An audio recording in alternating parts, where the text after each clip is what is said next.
Hey, hope you're all right. Got a few people heading in. Sorry for the short notice. I wasn't sure whether I was going to do this today or tomorrow because I was aware that today the Idaho 4 house was being demolished. So I didn't want to schedule this for a time when I wanted to watch the demolition, but it's already happened. So 1122 King Road, you know, in relation to the Brian Koberger Idaho case, that was demolished this morning, Idaho time. It came down, but I'll be doing a video about that tomorrow. My thoughts on that. But for today, I'm doing a whistle-stop tour through loads of cases today. So if you saw my video this morning, I covered 3 cases, whistle-stop tour. Then I did a case from Alaska over on Michelle Walks, and now we're in Tennessee. So I'm flying all the way around the world here. And I don't even leave my little back room, and I'm flying around the world. Anyway, Shawn Williams, let's talk about Shawn. There's been some new court documents that have come out, which are terrifying, if I'm honest. But yeah, I'm going to get into that. But let's see who's in the house first. Holly, plant lady, no hard feelings. Sandra, CDA activism. Emily, Purple AJ. Mel from British Columbia, Canada. Laura, Jean. The Cat Box Shop. That's a cool name. Sweet Peas, Mike. Sandra, Mandy, Cynthia. Sue, Momo Shark, and that's it. That's it. Okay. Holly's local, nothing surprises me. Well, this kind of corruption happens all over the world. But we just have to highlight it when it comes our way, don't we? We have to shine a light on the dark recesses of corruption, wherever it springs up, or at least wherever we can find evidence of it. We know it happens often. We're lacking in the old evidence department. However, we've got court documents from a federal lawsuit. So this is all alleged because this is court documents. The case has not yet been tried. So it's all alleged. Everything I'm going to say, everything I'm going to read is all alleged. So, do you know the backstory to Shawn Williams? This is Shawn Williams, absolute lowlife on your screen right now. I have done videos on this channel, done a couple of videos about Shawn Williams. I'll give you a very, very, very brief backstory on the latest thing that happened, but I'm not going to go all the way back. However, the court documents kind of give you some of that backstory anyway. But just for those who need a refresher on the latest nonsense that this man has has done, let's go back to November of this year. Let's go back a month when Shawn Williams was caught. So I read this clear. This is from Tennessee Lookout. This just gives us the latest chapter in the ongoing saga of Shawn Williams. Shawn Williams, and Johnson City man at the center of allegations that local police failed for years to investigate multiple SA claims against him, was taken into custody in Florida on Wednesday. So again, this is from November. More than a month after his escape from police custody, the Tennessee Bureau of Investigation said. Williams was apprehended without incident after being tracked down by a K-9 team, with the Pinellas County Sheriff, TBI, said. Williams was due for an appearance at the Greenville, Tennessee Federal Courthouse on October 19th, but escaped by kicking the back window out of a transport vehicle. Listen, I don't believe that he got away with no one knowing. I think someone helped him. That's just my opinion. But I don't know, kicking the back window out? What, when everybody's backs were turned? I don't think so. I think he had a help. I don't know though. U.S. Marshals officials have been investigating the circumstances of his escape. So he was being taken from jail, been in jail since his last escape. Because he's done this before. He's escaped custody before.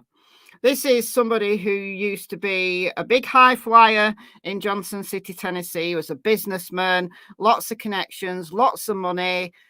And it all started to crumble. He was jailed, he escaped, and then he was on the run. And then they got him back, and they caught him in North Carolina. And then they got him back in jail, facing federal charges for SA and God knows what else. Some of them very young children. This is just horrific. Just the scope. I don't think we appreciate the scope of what this guy's been getting up to as of yet.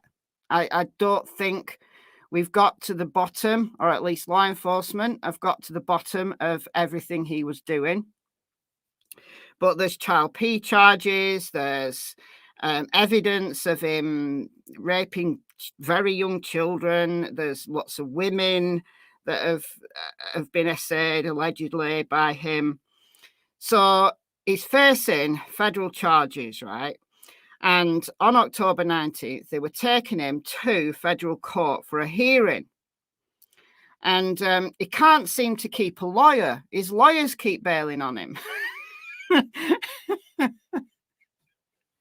So I think this hearing was something to do with a lawyer wanting to bail on him again. I can't remember exactly what the hearing was about anyway.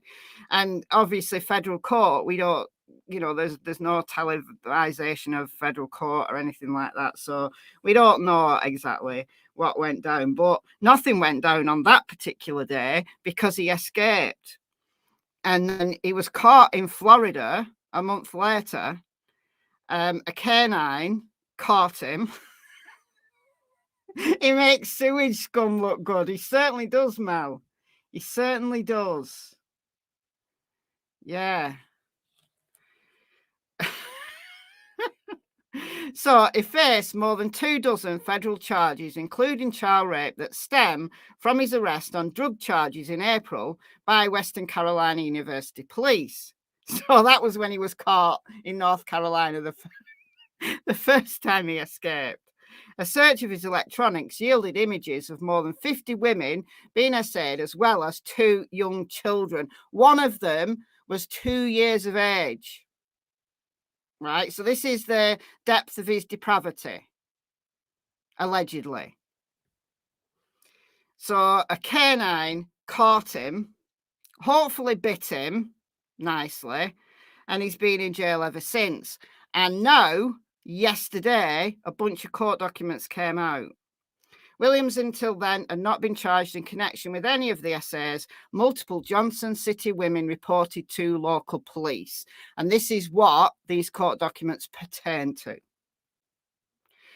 A former federal prosecutor who served as a liaison to the Johnson City Police Department filed suit alleging that police deliberately or negligently failed to investigate multiple allegations against Williams. A second lawsuit brought by 9 of his alleged victims detailed claims that women were dismissed or ignored when they tried to report. So this is to Johnson City PD. And the claims in these court documents will make your hair curl, right? If you look at law enforcement as being whiter than white, beyond reproach, then I don't know where you've been living. Now, listen, guys, I back the blue. When the police are doing a good job, we need the police. We need the police. Don't get me wrong here. We need the police. When they do a good job, I applaud law enforcement. There's some incredibly brave men and women who work for law enforcement wherever you are in the world, right? But when there's corruption, when the system is working for criminals and against victims, then that's when we need to shine the light on that darkness. And we don't let it drop, okay? A 10th woman has since joined the lawsuit. Williams has not yet been charged in connection with the majority of assaults depicted in the images on his confiscated electronics. So these were like home movies of women being abused and children being abused in his Johnson City apartment. That's what he looked like after it was captured in Florida last month. So these look like claw marks. It's like a dog's been clawing at him. Good on you. Whichever canine got claws on him. That's good. That's good. Anyway, so fast forward to now. New court documents. This came out yesterday. New court documents allege Johnson City PD officers took cash from accused rapist and turned a blind eye. New court filings in one of two federal lawsuits against Johnson City Police Department over its investigation of accused rapist Shawn Williams. Okay, so the lawsuit filed by multiple victims also claims officers engaged in a pattern of discriminatory conduct towards women who reported. 3 additional Johnson City PD investigators were identified in the new documents, which also included 13 unnamed officers. So this just wasn't just one crooked cop. This was quite a few of them were in Shawn Williams' back pocket. So Williams is facing multiple state and federal charges relating to drug trafficking and sex crimes against women and children. Okay, so we've got the filings. I've got the filings. So there's 85 pages worth of filings.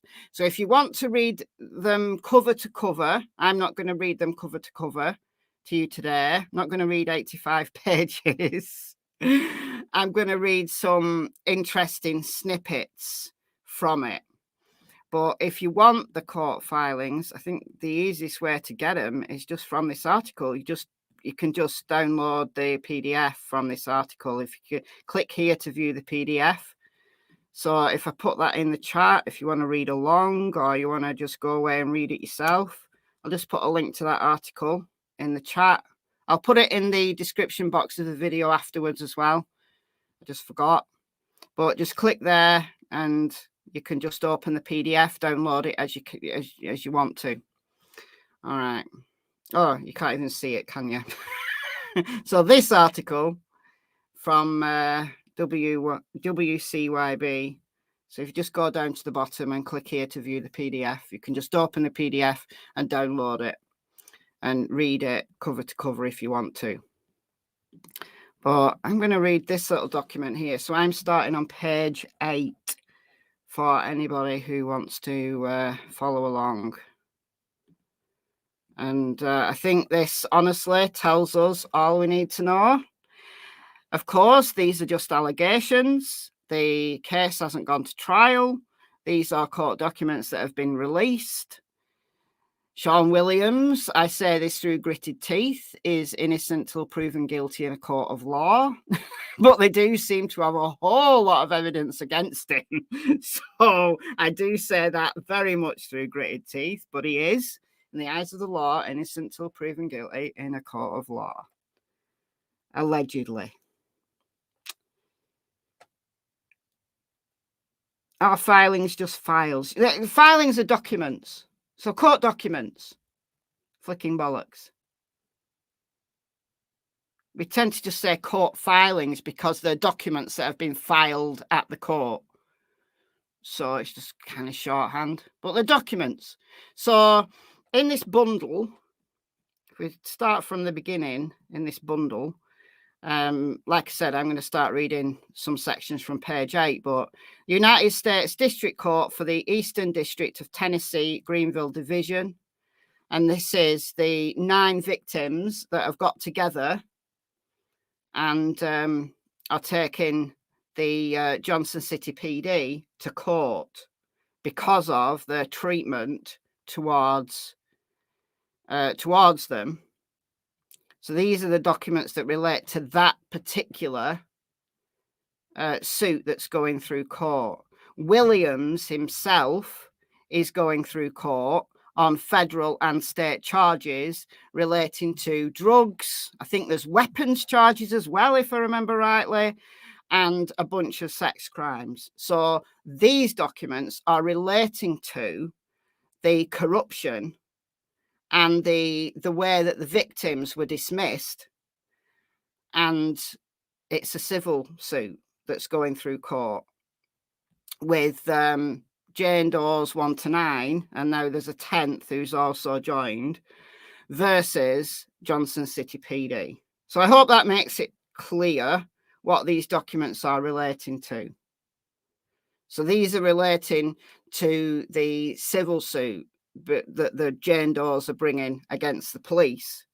But within these documents, there's some very interesting and very alarming information about what Williams was doing and how the police were in his back pocket. Ultimately, that's if you want a takeaway from these documents, it details how Williams had the cops in his back pocket. So these victims didn't stand a chance of any justice because they were just being dismissed. They were, Shawn Williams was just running rampant through Johnson City, doing whatever he wanted, knowing that he had the cops in his back pocket, allegedly. But it's only when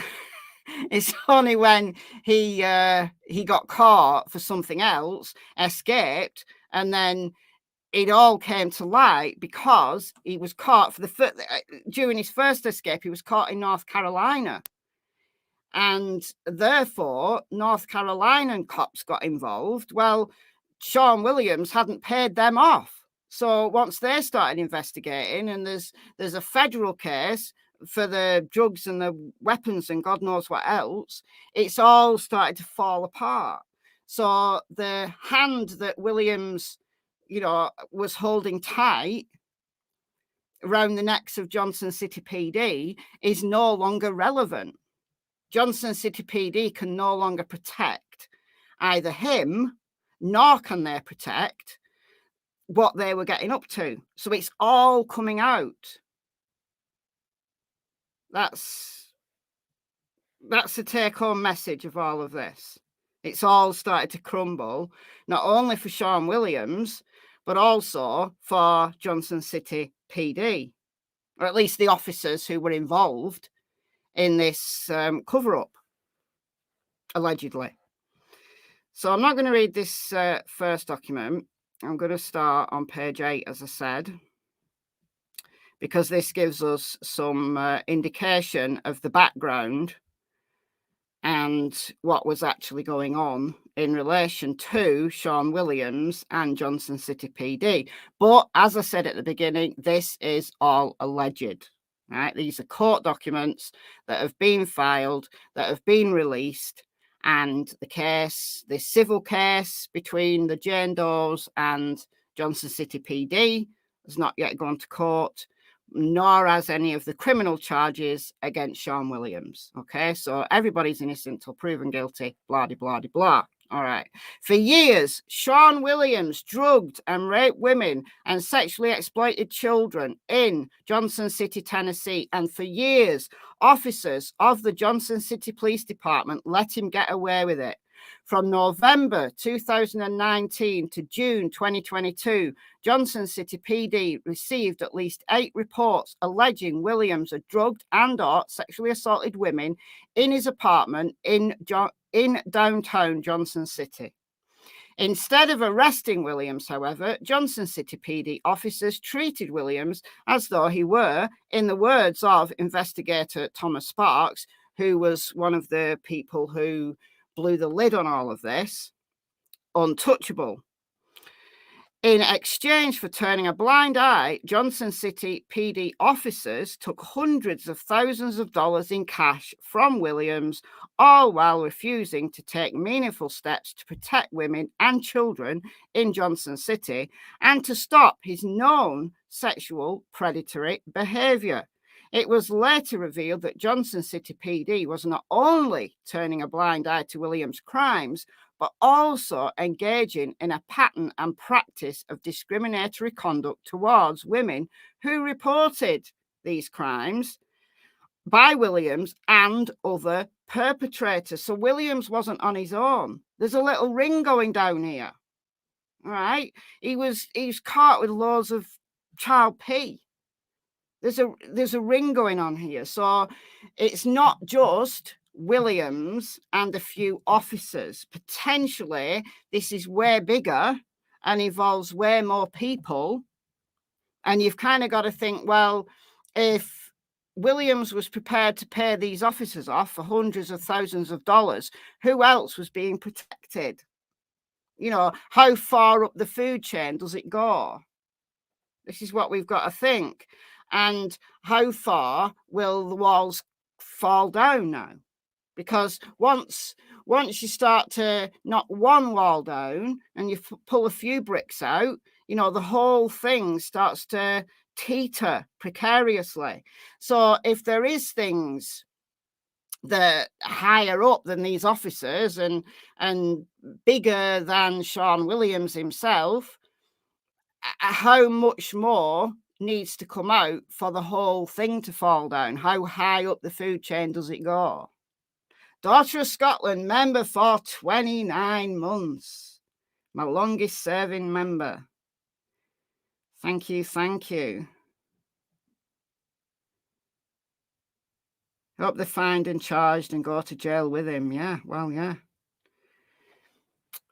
So, on or around June 23rd, 2022, former federal prosecutor Kateri Dahl, Kateri, I don't know, filed a civil complaint against Johnson City and others, revealing Johnson City PD's institutionalized policy to ignore complaints of criminal activity and bodily harm, including allegations of rape and drug activity by Williams and his accomplices, made by multiple women under Johnson City's jurisdiction. Not only were the complaints of women being ignored or minimized, Johnson City PD, including, right, they're naming names. And I think that's really important to highlight, that they are naming names.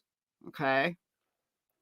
So, including then Chief Carl Turner, Captain Kevin Peters, investigators Thomas Sparks, investigator Justin Jenkins, investigator Jeff Legault, and investigator Brad Higgins affirmatively refused to investigate Williams. I thought Thomas Sparks was one that did investigate.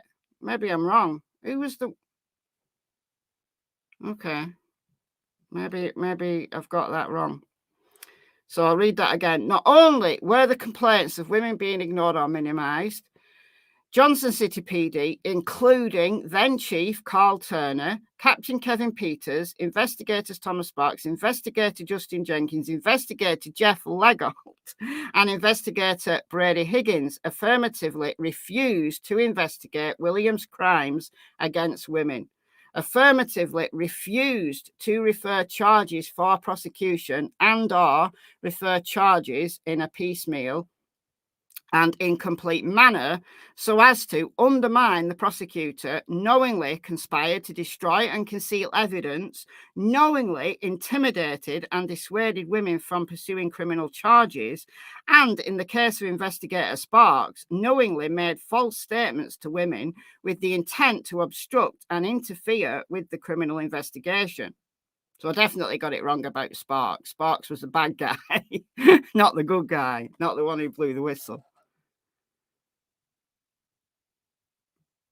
So we're talking about a police chief.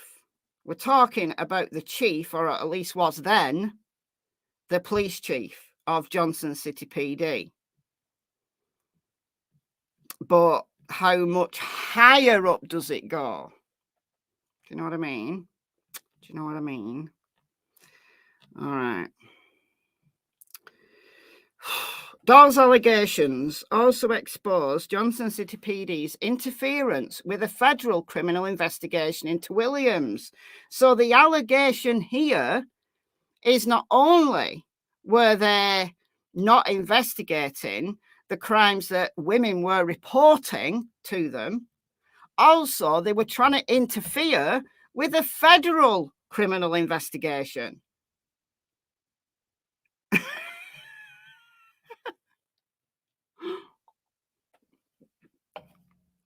These documents are just unbelievable. Unbelievable. Again, all allegations. In August 2022, only after public outcry, defendant Johnson City, so the defendant was Johnson City, retained a third-party expert to conduct a review of Johnson City PD's SA investigations during 2018 to 2022. The resulting report is damning. Released by the city on July 18th, 2023, 4 weeks after the filing of the initial complaint in this case, the report from the city's own expert found that Johnson City PD's overall handling of these reports was severely deficient and rife with discriminatory conduct based on hostility and bias towards women. But again, it's not just these women. They were trying to interfere with a federal investigation against Williams. Williams had them that much in his back pocket. According to the report, this unlawful and unconstitutional conduct discouraged victims from pursuing their cases. Johnson City PD supervisors further permitted investigators to close cases improperly based on the purported reluctance of the victims, even when prosecution would have been otherwise possible.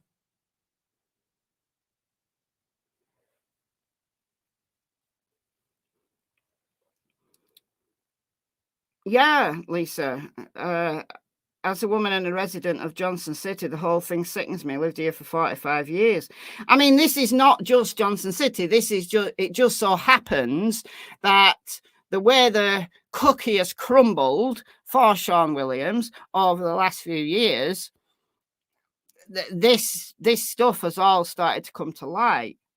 But I bet you any money you could go to any number of other towns, not just in America, but in my country as well. And you could, scratch the surface on something and pull a few bricks out and find a rot equally as bad. I'm sure you could. In November 2022, the US Department of Justice Human Trafficking Prosecution Unit and the FBI opened a federal sex trafficking investigation into Williams. The evidence the FBI collected in the sex trafficking investigation proved to be overwhelming on Williams' digital media. The FBI found images and videos that Williams had taken of himself assaying unconscious women, including the plaintiffs, so Jane Doe's 1 through 9, and class members in this case. Williams saved those images on labelled folders and titled them with the women's first names and the word drugged. I mean, how much more brazen did you need to be? This came to light when he was caught in North Carolina and he had all these files. I mean, you put the name of the victim and drugged on. This guy really thought he had the cops where he needed to have them, in his back pocket. Dulcie, member for 21 months. Thank you.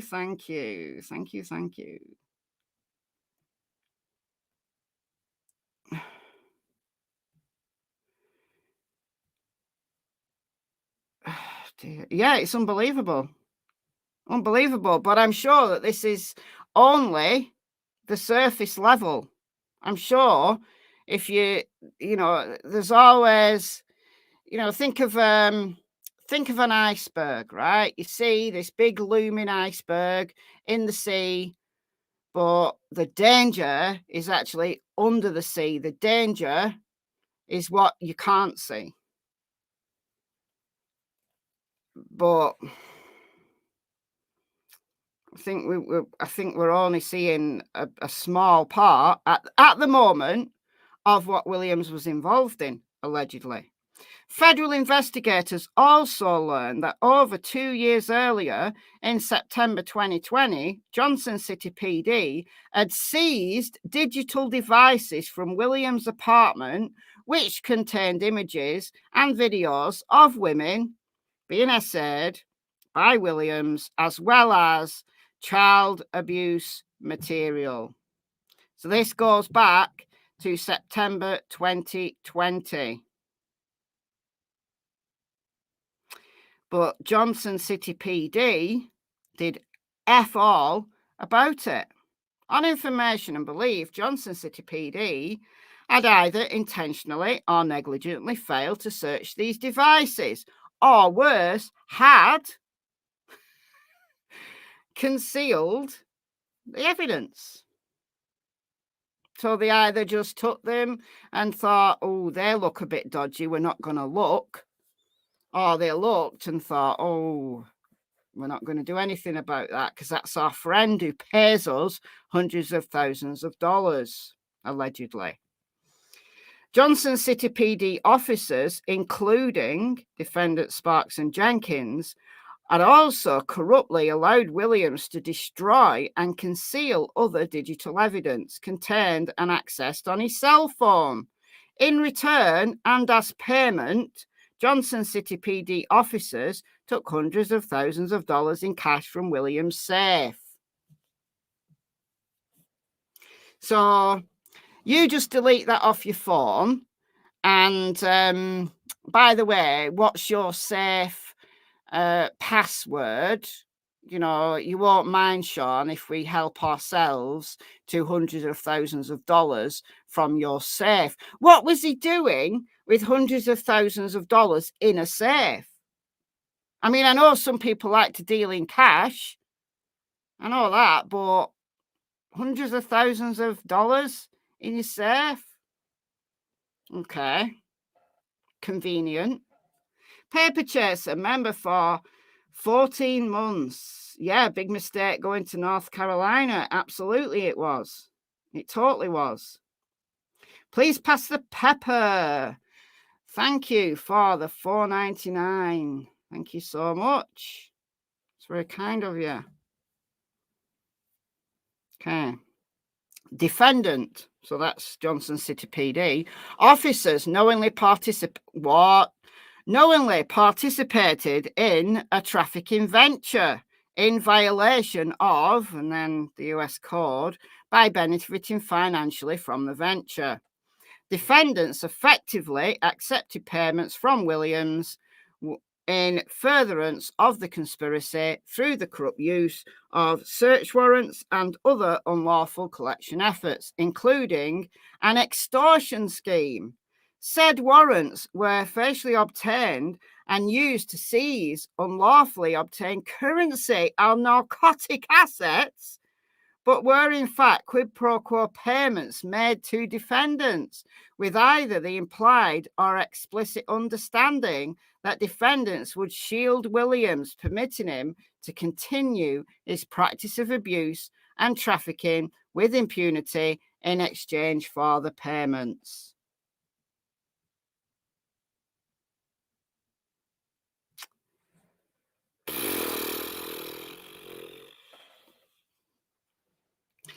Moreover, by interfering with Dahl's investigation into Williams' assaults, intimidating and discouraging Williams' victims, and concealing and or conspiring to destroy critical evidence, Johnson City PD officers obstructed the enforcement of a federal sex trafficking statute, a crime under, and then the code, thereby delaying prosecution of Williams for years.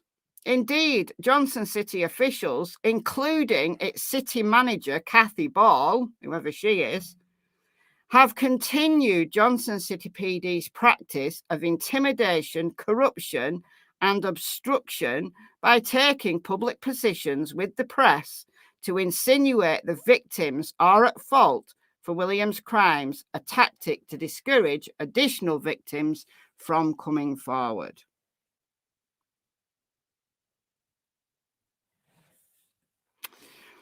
Johnson City and Johnson City PD's actions also evidence a sex-based bias against women. These actions, known and authorized by Johnson City, Tennessee, were knowingly, recklessly, negligent, and deprived plaintiffs and class members of their constitutional rights and equal protection. Dear me. So these are the parties. So these are the people bringing the action.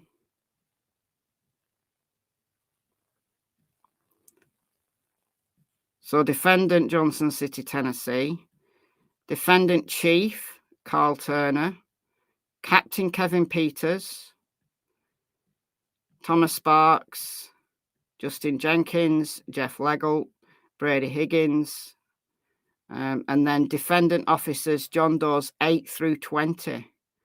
So these are not named. Johnson City police officers. Plaintiffs name them as Doe defendants with the expectation that their identities will be ascertained after reasonable discovery. So I think what they're getting at there is they know there's others involved, but they need to do more research and more discovery to pin down the ones who, are actually blameworthy. So these guys, they're sure about. So not only is Johnson City, like the city itself, the police department itself, a defendant, these individuals in their own right are also defendants. Plus, there's going to be a bunch of others, potentially, when they've done more discovery.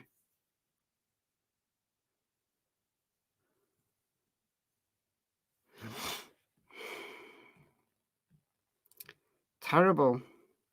So plaintiffs are informed and believe, and thereon allege that each of the defendants is responsible individually as an agent, contributor, and co-conspirator in a single enterprise with and as alter ego of all other defendants.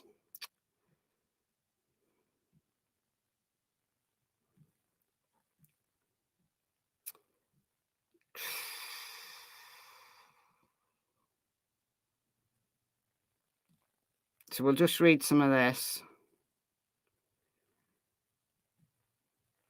So beginning at least 2018 and continuing to 2021, Shawn Williams, a known drug dealer, and a lot of this has come out in the media already.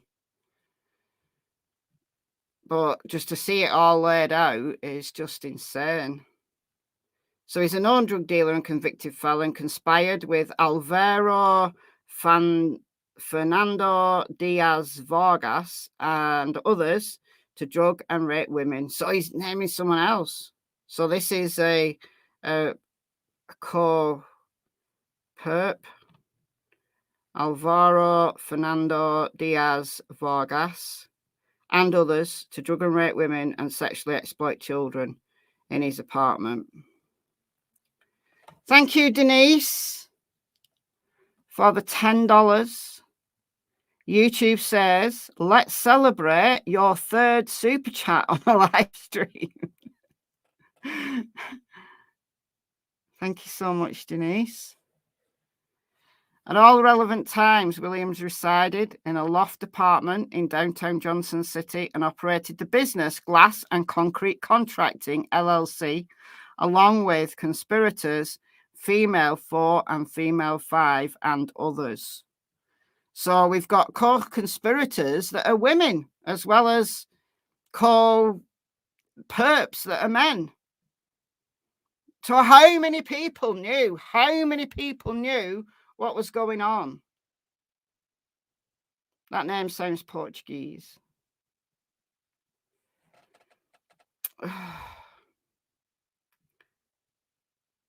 Upon information and belief, in addition to any legitimate business, Glass and Concrete Contracting LLC also served as a front for Williams to engage in narcotics trafficking in Tennessee and other states. This included facilitating his interstate travel to buy and sell narcotics. Upon information and belief, Glass and Concrete Contracting LLC had annual revenue in the millions of dollars. I bet it did. I bet it did. Because it had all this trafficking going on.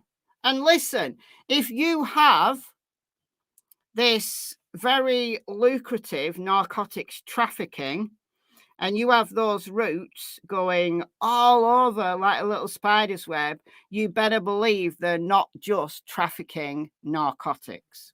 I bet you any money. Bet you any money. Allegedly, in my opinion. Upon information and belief, in addition to any legitimate business, Glass and Concrete. Okay, we've already read that. Williams used 3 primary means and methods to recruit, entice, harbor, provide, obtain, maintain, and solicit women and children, including children under the age of 14. One was very, very, very young. One was a toddler. Including but not limited to 1, providing benefits in the form of drugs, cash, and free lodgings to co-conspirators, including Diaz Vargas, female 1, and others to recruit, obtain, transport, maintain, and provide women. So this Diaz Vargas and female 1, plus others, were the ones doing the donkey work, doing the trafficking. 2, using drugs to addict and control women who would then recruit, obtain, transport, maintain, and provide other women. And 3, offering something of value to women, including free lodgings and money, at times under the guise of hiring women for purportedly legitimate purposes so he could obtain and gain access to the women and their minor children.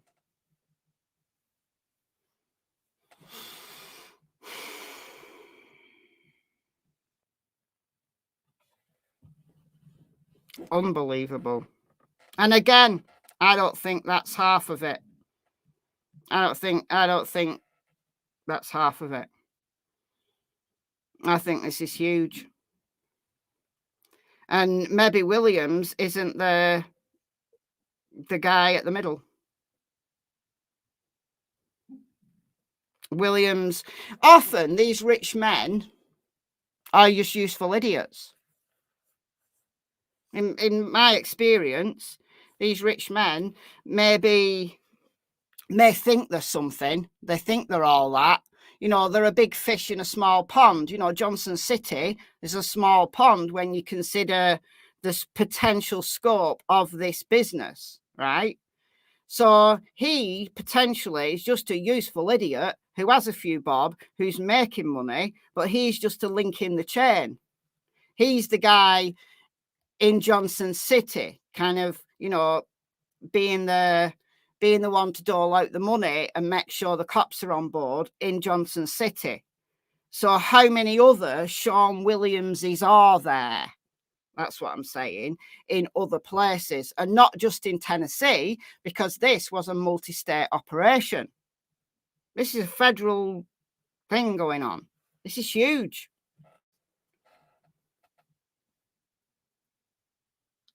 Epstein vibes, yeah.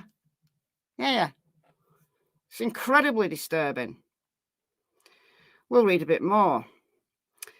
And like I said, I'm not going to read it all. I'm just reading some selective highlights here just to give you a feel for just how utterly disturbing this all is.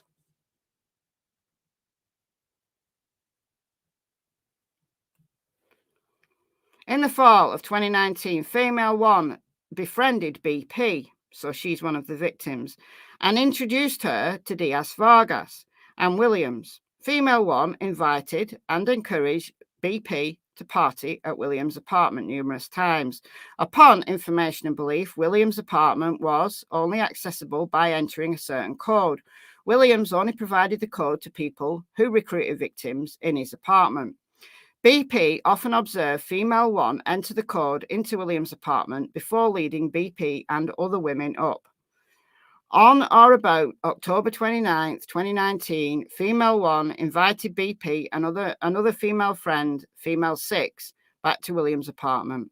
Once in the apartment, BP was offered cocaine by Williams. Williams poured lines of cocaine on a black tray that was only offered and used by female partygoers. The male partygoers, including Williams and Diaz-Vargas, used cocaine from a different tray. Okay, so what was this cocaine mixed with? You've got to ask. After using the cocaine, BP began to feel woozy and physically and mentally incapacitated. Concerned, she attempted to leave the apartment but was stopped by Williams. He told BP she could not leave, and if she did, she would be pulled over for a DUI. He told her to stay in his apartment and sleep on his couch. In an attempt to get away, BP lied to Williams, saying she had to work the next day and that a dog needed to be let out of her house. Eventually, BP was able to leave and tried to drive home. During the drive, she felt increasingly confused and dizzy and became alarmed when her vision began to blur. She pulled into a parking lot and passed out. BP awoke the next morning to find the car door open, one of her legs out of the car, and the key still in the ignition. On or about November 7th, 2019, BP was out with a friend in downtown Johnson City. While she was out, Diaz-Vargas sought her out and invited BP and her friend back to Williams' apartment. When BP arrived, Williams handed her an already opened beer. After taking a sip, she immediately began to feel the same physical and mental incapacitation she had felt on the prior occasion and was unable to move her body properly. While BP was unconscious, Williams sexually assaulted her. Williams took photographs and/or videos of the assault. Upon information and belief, the photographs and/or videos Williams took depicted the sexual assault of BP and now in the custody and control of the FBI. And it just goes on. It goes on. I'm not going to read all of this word for word. It's just dreadful. Absolutely dreadful. So I gave female 13 Haley claimed was clonopin, but was in fact a substance that was strong enough to render her unconscious.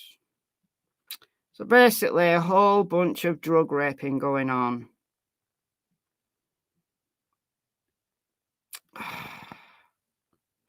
So obtaining a minor victim.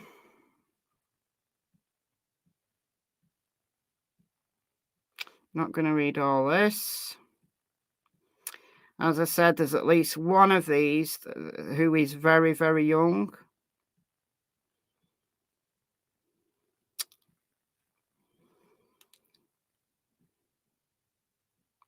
So JCPD officers benefited financially from participation in Williams' sex trafficking venture.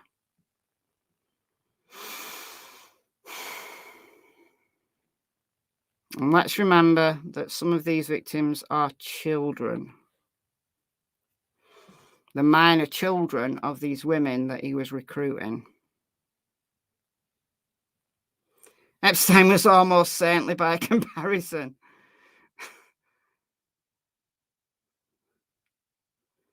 I wouldn't call him saintly, but this is some messed up shit, this. So, JCPD officers engaged in a pattern of conduct that created a tacit agreement between themselves and Williams and/or his co-conspirators whose purpose was to support, facilitate, and otherwise further the victimization of the plaintiffs and all similarly situated class members.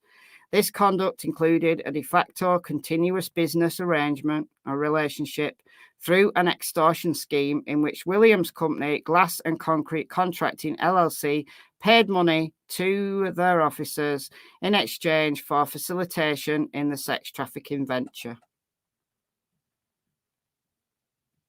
Accepted payments from Williams in furtherance of the conspiracy through the corrupt use of search warrants and other unlawful collection efforts. The warrants were, on their face, obtained and used to seize unlawfully obtained currency and narcotics. In fact, the seizures were quid pro quo, I can't even say that, quid quo quo,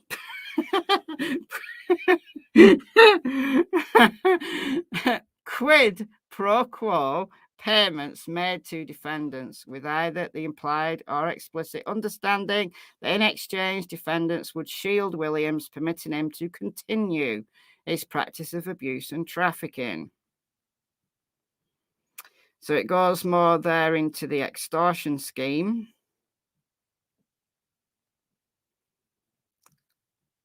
So what have we got here? So including defendant Sparks, who extorted cash from Williams through his co-conspirator female four at a rate of $2,000 a week. So $2,000 a week getting paid. That's just one person. That's just one officer. Right, back pocket, no tax or anything on that. Could you do with an extra $2,000 a week? I certainly could make use of that. In cash, nobody knows anything. Doesn't go through any books or anything. So it used a false internal revenue service form to pay the money out of the business. Williams' co-conspirators then made owner draws from these separate business entities to obtain the cash to pay the officers. So this reminds me a lot of what Murdoch was doing, Alec Murdoch. You see, I don't think we've seen half of what was going down in South Carolina. I don't think we have. But, obviously Murdoch, as far as we know, wasn't involved in sex trafficking and the rape of children. So, we've got to give Alec Murdoch that for something at least. He was just after money. He wasn't engaging in this drugging women and then raping their minor children. At least Murdoch had that moral standing, as far as we know anyway. But the feeling of it's the same, that there's all these like fake accounts, fake things going on, so that it looks like the business is legit when it isn't. Good old boys club, yeah. So the good old boys club, but it just took a very, very, very sinister form here in Tennessee. Whereas in South Carolina, it seems at face value, at least, was just financial. I mean, obviously, there's a lot of victims that were affected by it, but it was just financial, no sexual abuse, and only a bit of murdering, at the end there, before it all fell apart. Whereas this, and we're only looking at 2018 to 2022. They're only covering in this set of papers, they're only covering a 4-year span. We don't know what went on before 2018. So you don't just wake up one morning, do you, in 2018 and think, I know what I'm going to do. I'm going to take my legitimate company, what is it, Glass and Concrete LLC, and decide to start trafficking narcotics and drugging and raping women and minor children. You don't suddenly wake up one morning and do that, do you? This is stuff that has been going on for a long time. This is stuff that a lot more people are involved in. And this is what makes me believe that Williams is just a useful but rather rich idiot sitting there in Johnson City, being the Johnson City boss, making sure that the cops play ball and giving them a bit more money if they don't. If it looks like somebody's going to squeal, you know, the big bucks surely are higher up. And there's lots more Williamses sitting there in different towns and different cities in different states doing exactly the same.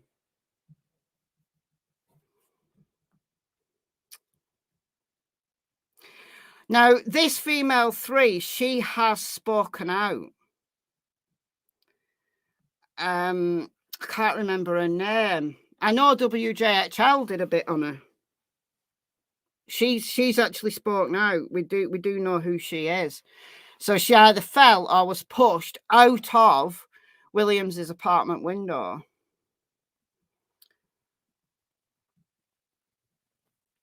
And that was one of the things that, you know, that was an additional brick that once that came out started to unravel little bits and pieces.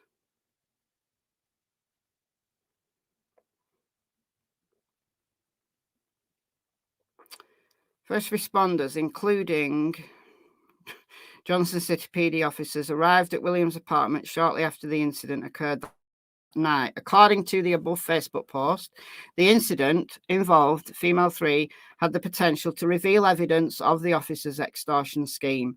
According to the government's response to Williams' motion to suppress in the now dismissed felon in possession of ammunition case. Oh, that was dismissed, was it?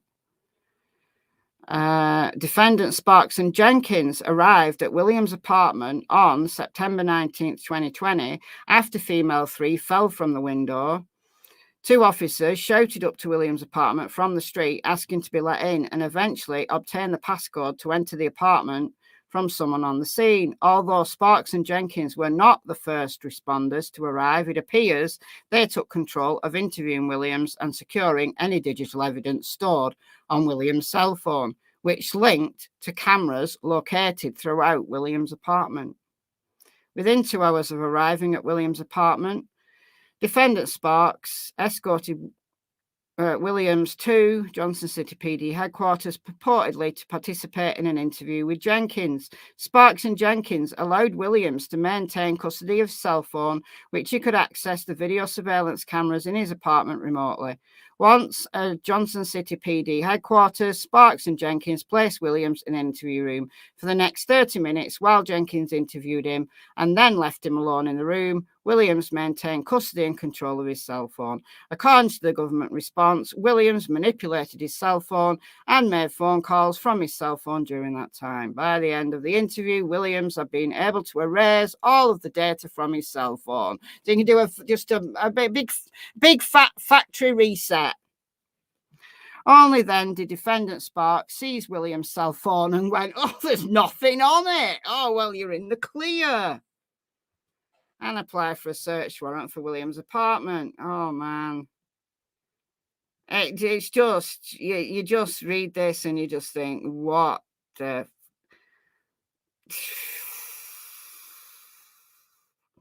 So it could have all come crumbling down on that night. But it didn't, because they're covered up.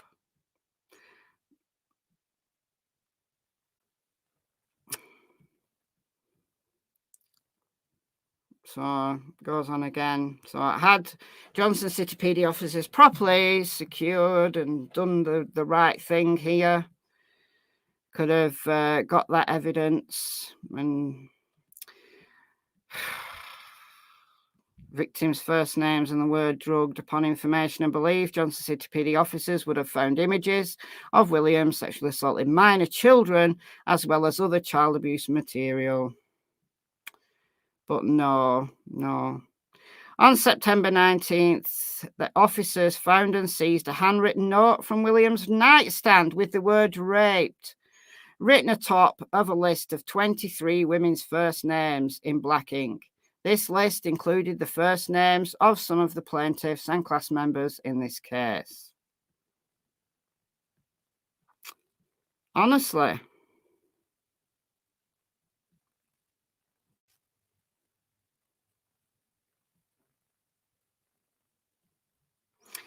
So they didn't bother arresting him.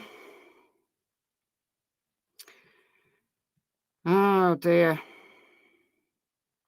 Taking cash from Williams' safe. Help yourself, boys. Help yourself. According to a Facebook post made by Williams, the safe held $500K, $500,000 in cash.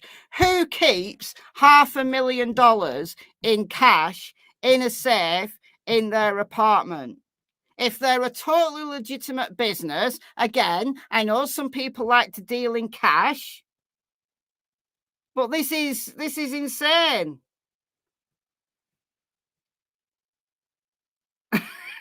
But only 81,000 remained when the safe was returned to him.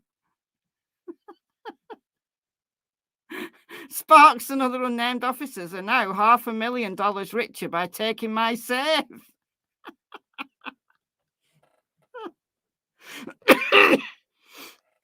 I don't think the average drug dealer even has $500,000, like in cash, just loose change hanging around, and then post on Facebook that they've lost it, that it's been stolen. Dear me.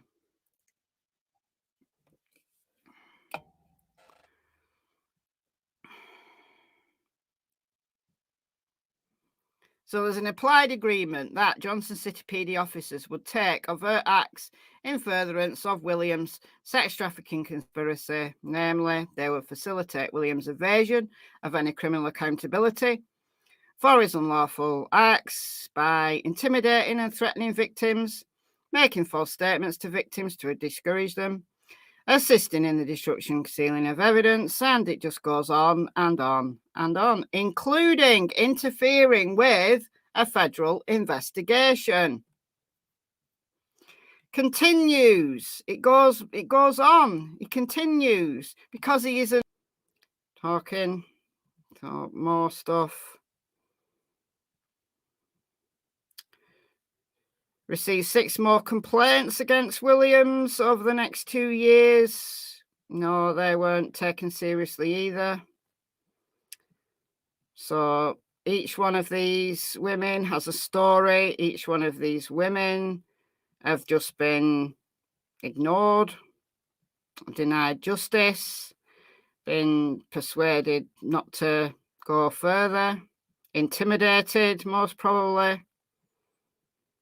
But again, these are just the tip of the iceberg. Again, there's a whole big federal investigation going on that these officers are also allegedly interfering in, or at least they were.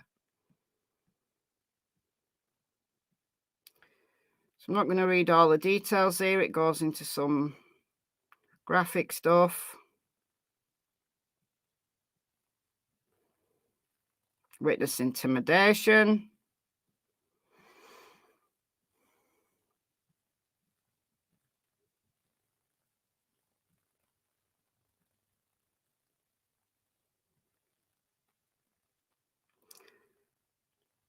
So we now start the how it became federal.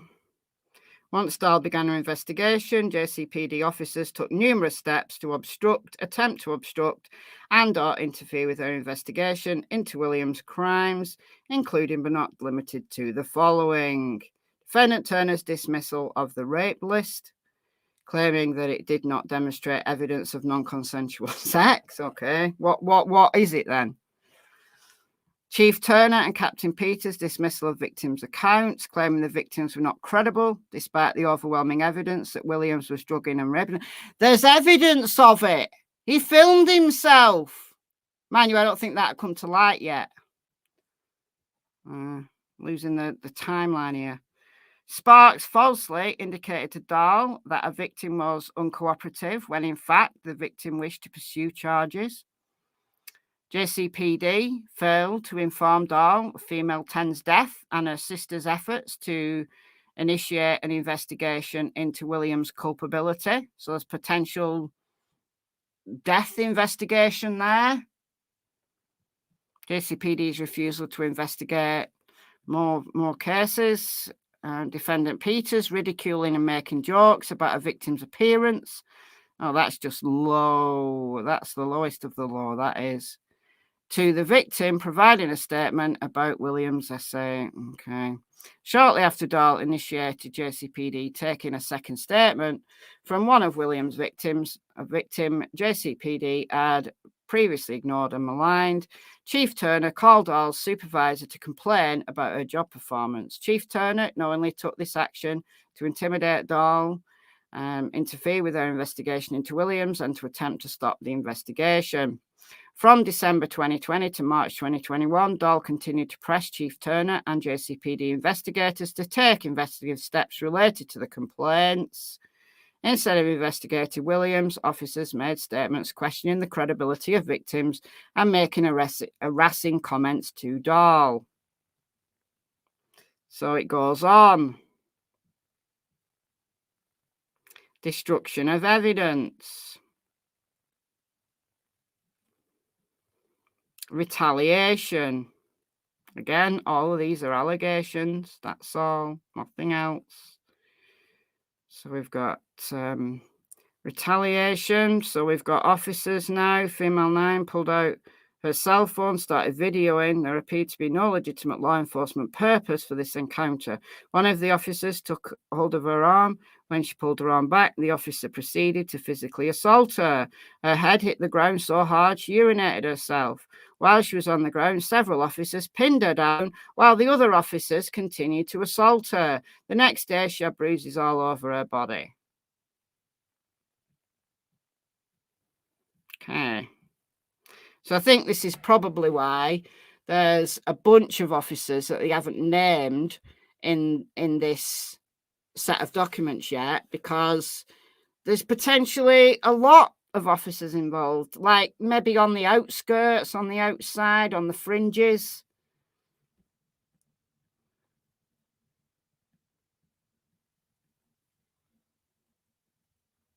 According to the police report, JCPD officers justified their arrest of female 9 based on her disorderly conduct and resisting arrest. One of the officers that arrested female 9 conducted a search incident to arrest of her backpack. Reports claimed a small baggie containing a white substance, which a preliminary field test showed to be cocaine, and found in the backpack. In fact, female 9 did not possess any narcotic substance in her backpack, and JCPD officers planted the evidence, allegedly. Of course they did. Imagine how many more people there are who have been victims who haven't spoken up because of shit like this, that they know that the officers are just going to come along, harass them, harass their family, plant evidence on their person, on their property, do stuff to their job. You can't imagine, can you? You can't imagine.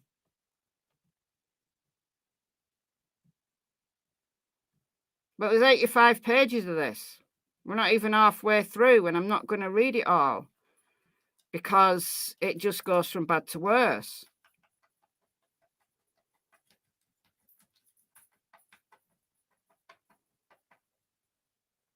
But they've got, in my opinion, a very strong case.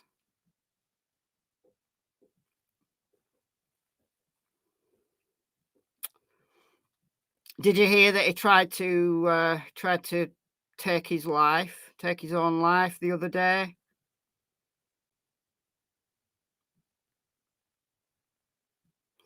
The report found that JCPD investigators were improperly using the exceptional circumstances justification in their reporting system to justify closing essay cases, often where the requirements for closure under this basis were not met. For instance, the report cited closure of 133 rape cases reported during 2018 to 22. Nearly 50% were closed based on exceptional circumstances. Of these, 25% were based on JCPD's claim that the victim was reluctant to participate. 31% were based on the reporting officer's claim that the victim was uncooperative. and 40% were based on the prosecutor's office declining to prosecute. However, of those declinations, the reason usually provided was that the victim was declining to participate in the prosecution. But closure based on a victim's cooperation or reluctance to participate in the prosecution is not a proper basis for closure. I wonder how many of them related to Williams or his co-conspirators.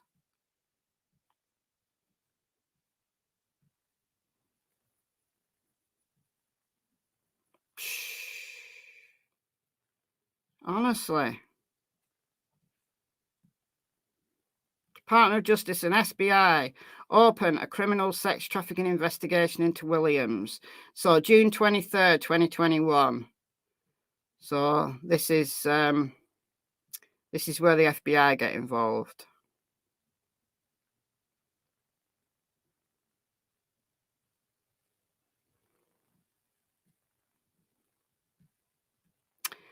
And then November 2022, the FBI open a federal sex trafficking investigation. So that's against the officers. That's the trafficking operation.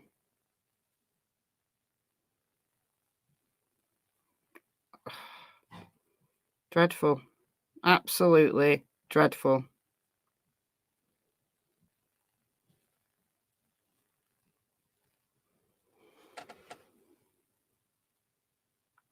Yeah, they all must be shitting themselves. I hope they are. I hope they are.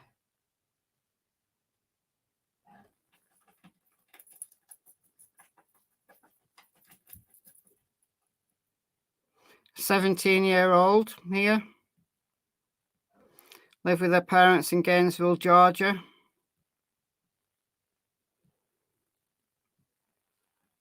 Oh, it's heartbreaking. Heartbreaking.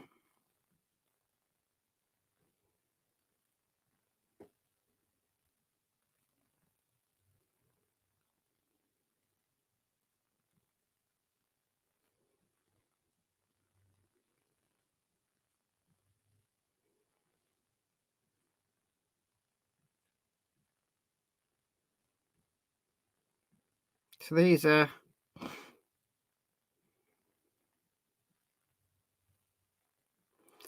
so sex trafficking survivor class asserts the following.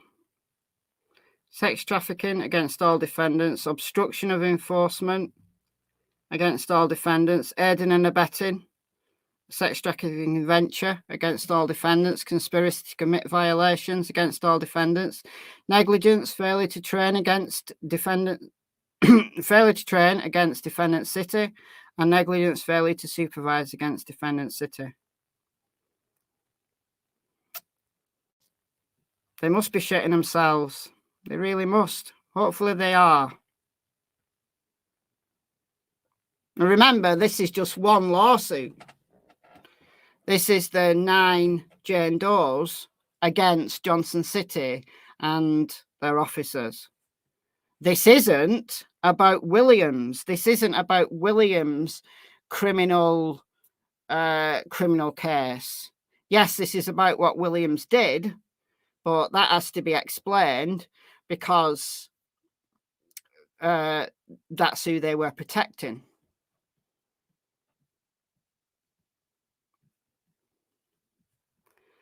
So I think we're only just scratching the surface of all of this. So then it details all the counts then in detail, but I'm not going to read it.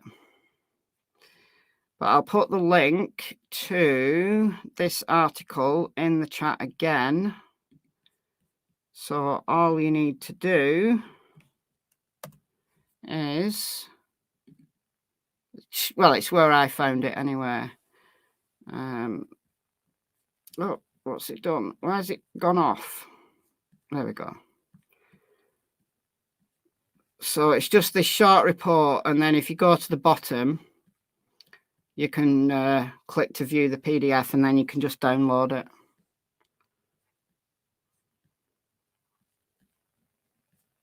Why does it keep doing that? Good.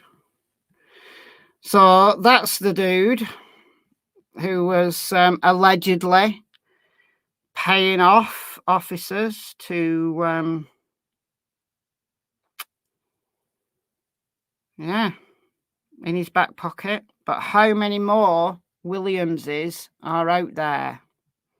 How many more Williamses are sitting there as rich little useful idiots, whilst the rings into not just drugs, but humans happen all over? Not just Tennessee, but all over.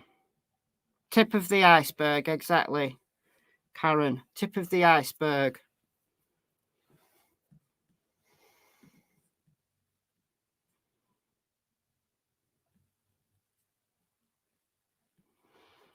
But yeah, so it details all the counts, and then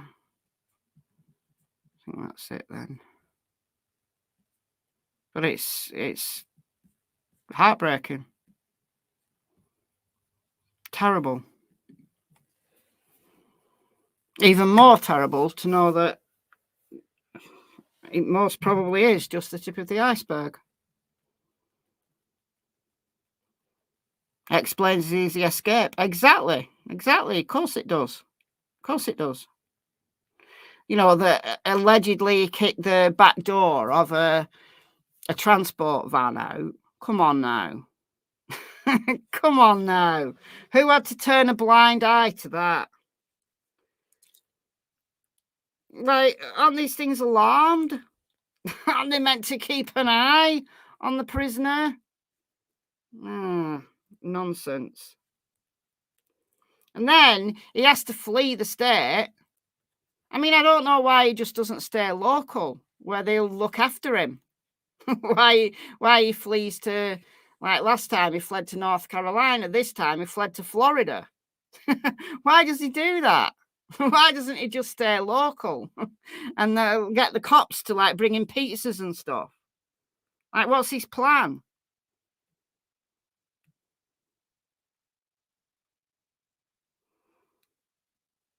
He's escaped twice. The first time he escaped, he was gone for like a year.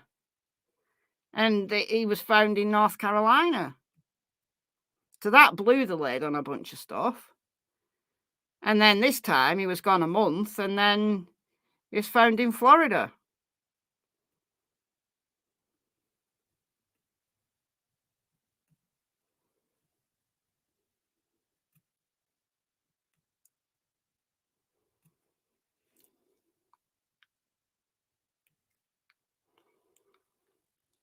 This dude probably knows Brandon Lawson. Oh, I don't know about that. I don't know. Don't know how far this goes.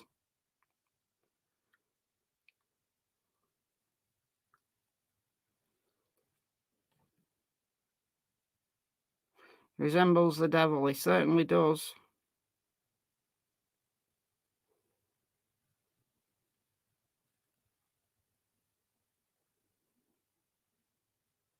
Yeah, I agree.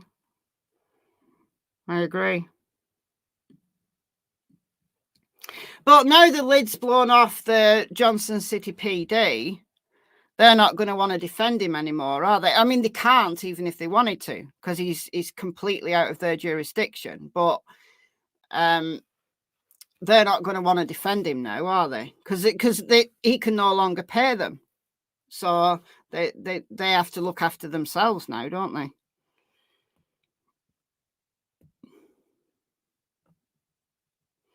Wonder if the guy on the transport van talked. Don't know.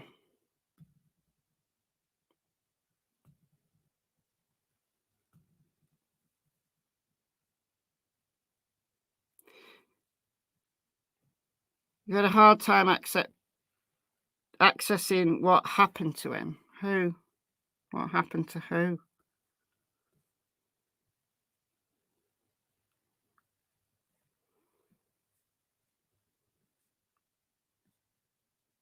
Oh, I think that's just a conversation that's ongoing.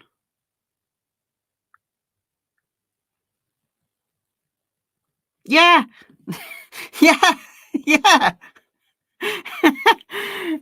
Yeah, it wasn't just him that was being transported. There was another guy, there was another prisoner being transported at the same time, and he was still there, and Williams was gone.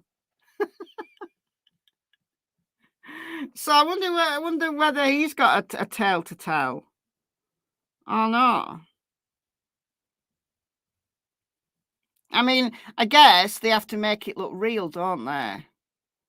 So somebody turns a blind eye, he kicks out the back door of the van, makes it look real.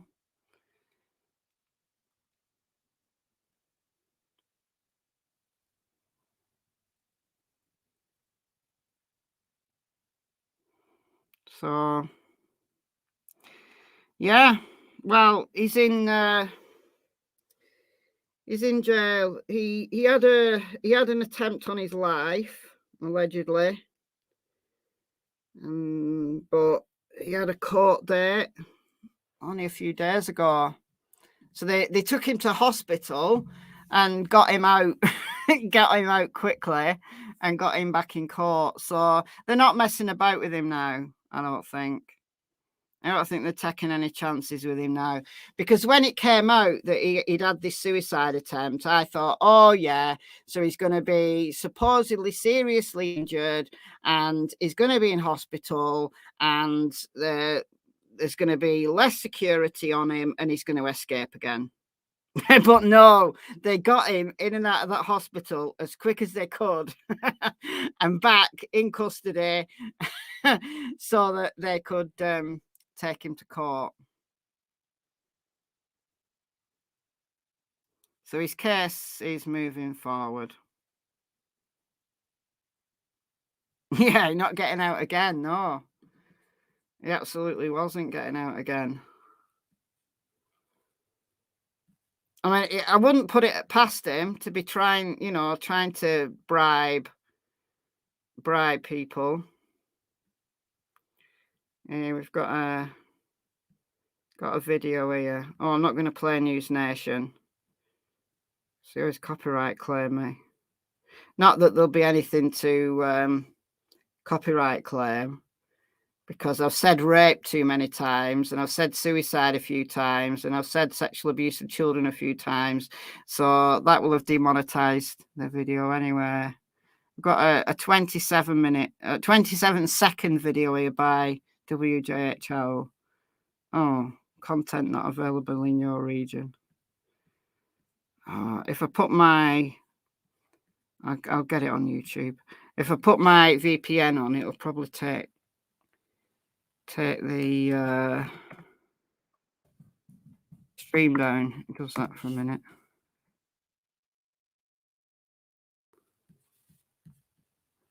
Oh, apparently Shawn Williams is a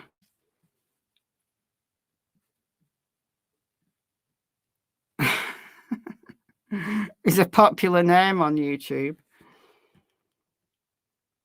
Shawn Williams was in my store. 7-Eleven clerk speaks out on Banfield. Dear me. Oh, let's do. It's kind of unfortunate if your name's Shawn Williams, isn't it? Date, upload date. Oh, look, I'm live. New lawsuit. New documents. New lawsuit. Here we go. We'll do this one. Let's listen to this one for a second. How long is it? Oh, it's only 2 minutes. All right, let's listen to this. Accused child rapist makes federal court appearance. Trial set for March. Let's listen to this. And thanks for joining us for News 5 at 6. I'm Kristen Kwan. Accused child rapist Shawn Williams appearing in federal court today at the same courthouse in Greenville. He's accused of escaping from a transport van in October. I'm joined now by News 5's Ashley Hoke, who was inside the courtroom today. So how was that court appearance today? Yeah, Kristen, it was actually a very brief court appearance for Shawn Williams today. It lasted probably only 30 minutes. Now, after being transported by U.S. Marshals, Williams was very well behaved in the courtroom. The judge asked if he was competent for the hearing, and he said he had not slept for 4 days, but felt he would be able to understand the discussion. The judge appointed a new attorney for Williams. Joseph McAfee will now represent Williams after his previous attorney filed a motion to withdraw from the case. There was a significant presence of U.S. Marshals in the courtroom. Marshals say the attempted suicide attempt of Williams is under investigation. We also heard from an alleged victim of Shawn Williams about what message she has for him after seeing him today. We're have an investigation ongoing right now to try to figure out what might have happened and how he would have got something in there, or whether something was left in there, or did he have it secreted inside him and was able to beat all the detection systems along the way. We don't know, so we're still investigating those things right now. I hope you pay for everything you've done to everybody that you done it to, even the ones that don't have proof. I mean, that's the problem, is the ones that don't have proof are just kind of on the back burner because we can't prove what he did. Now, we did learn that Williams will make a court appearance twice in March. One hearing will focus on his escape charges and another on child pornography charges. Williams pleaded not guilty to those charges. Of course he did. Of course he did. Well, if you didn't video yourself, you might have a chance in persuading a jury. However, you did video yourself. So you're going to try and say it's your twin brother or something ridiculous? You wouldn't put it past me. But Michaela Evans, she's the woman who either fell or was pushed out of his window, apartment window. So that's the one. So she's female 3 in the documents. I just couldn't remember her name before. So yeah, she's the one that's spoken out. And there is a number of men called Shawn Williams in Newfoundland, Canada as well.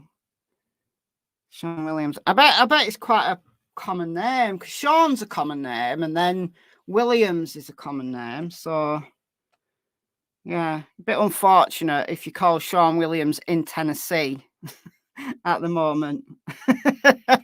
People will be all over your social media going, you dirtbag, you dirtbag. It's like, it's not me, honestly. So yeah, so he's going to appear twice in court in March. He's got additional escape charges, but they're small fry compared to the whole rest of the crap that he's charged with. Mandy, member for 13 months. Thank you. Yeah, we have a lot of familiar names in chat. We have a lot of regulars who hop in.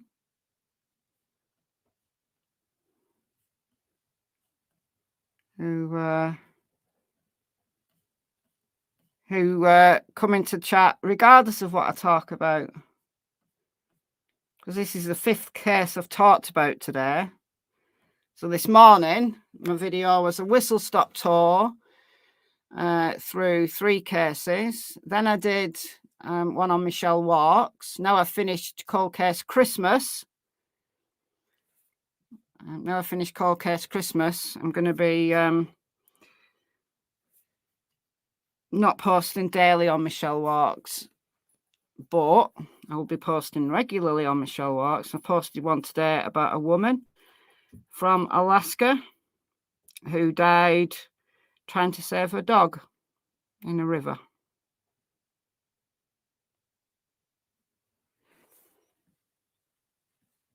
Yeah, that's who I've just been talking about. Yeah, that was Michaela Evans. She was the one who spoke on the piece I just played, on the video that I just played.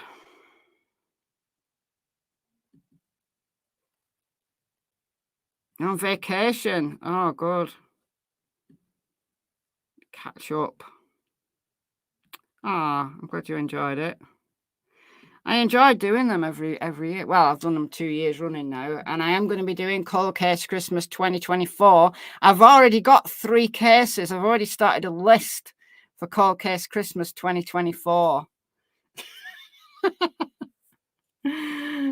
So I've got 3 cases, obviously, unless they might be solved by next December. Hopefully they are. Hopefully they are solved by next December. But yeah, I've even started a list. Anyway, guys, I'm going to keep this one quite short so that it's readily accessible to those on the replay. And yeah, go and check out Cold Case Christmas over on Michelle Larks if you didn't catch it. And if you're not a subscriber of Michelle Larks, it's my second channel. Let's just very quickly. Michelle Larks is my second channel. So that's Cold Case Christmas. 25 episodes this year. And then that's the one about the woman in Alaska. And then on this channel, I talked about Savannah Soto, Jodie Hildebrandt, and Graham Connell. Just briefly, just case updates on that. So, yeah. Thank you for joining me. Another horrific case, but got to shine the light on the dark recesses of just depravity. Don't let them get away with it. The more light we can shine on it, the less they can hide. The more things get uncovered if people are willing to speak out. And the more people who speak, the bigger the chances of justice.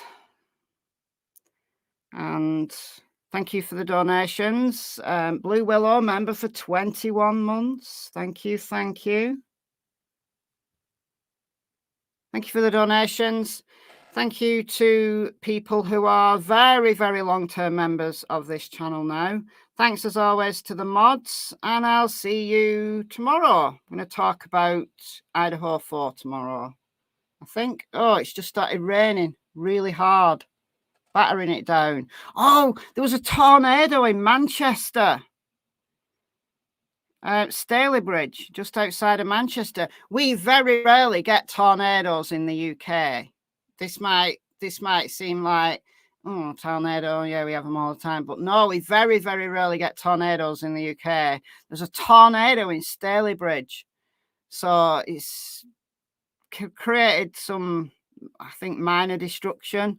I don't think it was massively destructive, unless you live in Staley Bridge, and then I'll bow to your expertise if things were a lot worse than they looked on the video that I watched earlier. But yeah, best wishes if you're in Staley Bridge, and hopefully your property wasn't massively, massively damaged. There's a lot of trees down and things, stuff like that, but hopefully. And I don't think there was any fatalities. But yeah, something unusual happened. Anyway, all right. I'm waffling now. I shall see you all soon. Enjoy the rest of your day. Bye, guys.